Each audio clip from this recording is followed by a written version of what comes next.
Lula voltou e o terror de Bolsonaro começou. E por isso eu também voltei para o YouTube e te convido a se inscrever no meu canal e ativar as notificações. Principalmente se você quiser acompanhar um jornalismo com uma abordagem diferente do que tu está acostumado. Se tu acompanha, é claro, as grandes TVs, os grandes jornais e as grandes rádios do Brasil e especialmente aqui do Rio Grande do Sul. Algo diferente dos Macedos, das Rosanes, dos Escolas e especialmente dos Gustavos Vitorinos que você vê na mídia gaúcha proliferarem tantas mentiras e tantos absurdos que normalizaram uma figura tão nojenta e tão asquerosa como Jair Messias Bolsonaro. Lembrando que as opiniões e as atitudes aqui expostas não dizem respeito aos meus patrocinadores ou então aos meus outros trabalhos. Aqui quem fala é o Felipe Kunrat, cidadão, o Felipe Kunrat, jornalista, o Felipe Kunrat, analista político, que já trabalhou na TV aberta, que teve uma oportunidade na Atualidades Pampa e que está bastante preocupado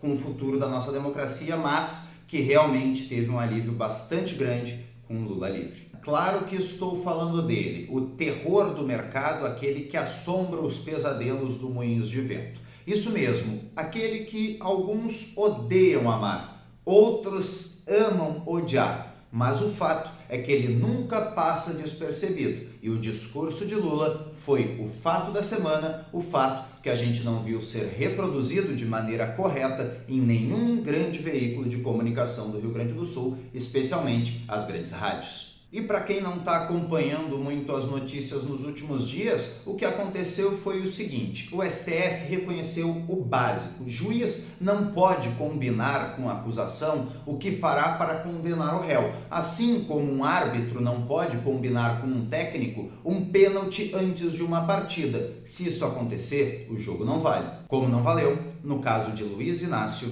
Lula da Silva. Foi só o Lula livre finalmente acontecer que a minha timeline ficou mais ou menos assim.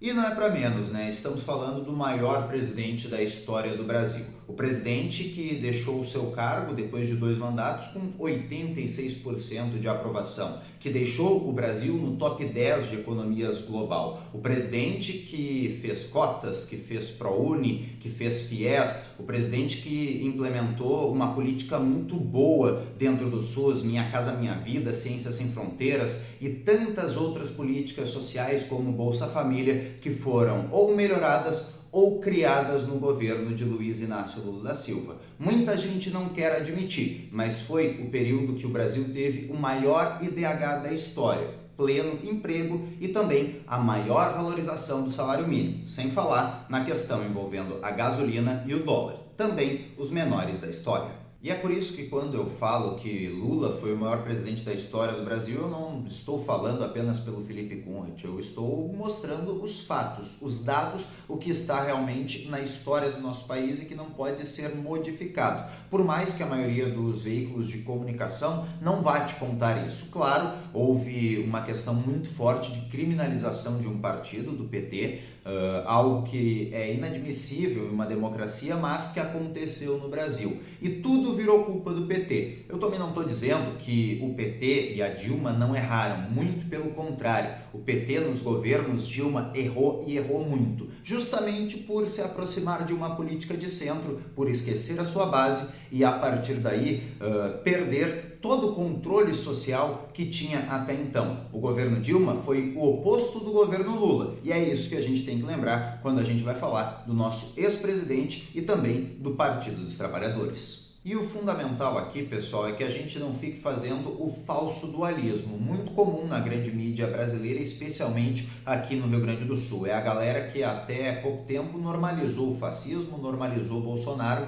e também normalizou a ausência total de ação do Estado, que fez com que o Brasil fosse o pior país nesse momento da pandemia. Então, o discurso de 2 extremos só serve para essa galera que quer mais uma vez normalizar Bolsonaro e normalizar a ausência total de um governo eficiente que a gente teve em algum período da nossa história, sim, aqui no Brasil. E é basicamente por isso que eu voltei a ter esse canal de diálogo com vocês, para que a gente possa falar do futuro da nossa democracia com o retorno de Luiz Inácio Lula da Silva. Quem quiser ajudar nesse projeto, de um jornalismo independente, pode fazer um Pix para o meu e-mail que vai aparecer aqui embaixo na tela, conrad.felipe@gmail.com, ou então apoiar os patrocinadores que aos poucos eu vou conquistando aqui no canal. Primeiro, a Santiago.ink Tattoo, que é o estúdio de tatuagem no centro de Porto Alegre, no qual eu sou sócio com o Jonathan Santiago, um artista fantástico. Você pode acompanhar no nosso Instagram, aqui embaixo na tela, ou então também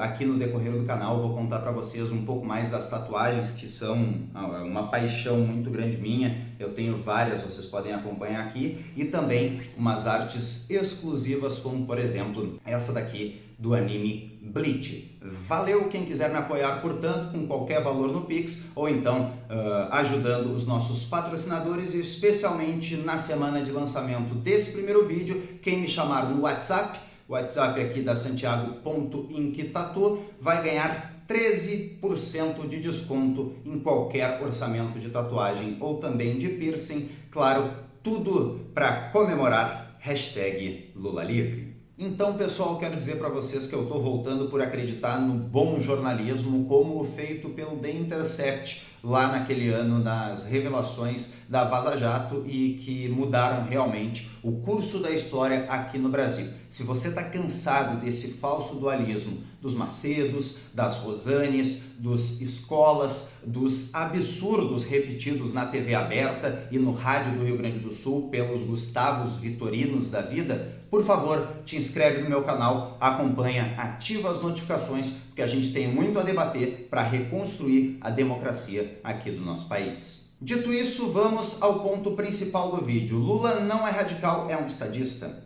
É que as mortes estão sendo naturalizadas. Porque a gente ouve de manhã, de tarde, de noite. A gente liga um canal de televisão, lê um jornal, liga um rádio, ou seja, é falando da morte, então você vai naturalizando na cabeça das pessoas, mas eram mortes que muitas delas poderiam ser evitadas. Em um dia solto, Lula fez Bolsonaro ir disso. Não será obrigatória essa vacina e ponto final. Não é mais barato nem fácil investir na cura do que até na vacina? Eu não vou tomar. Para isso,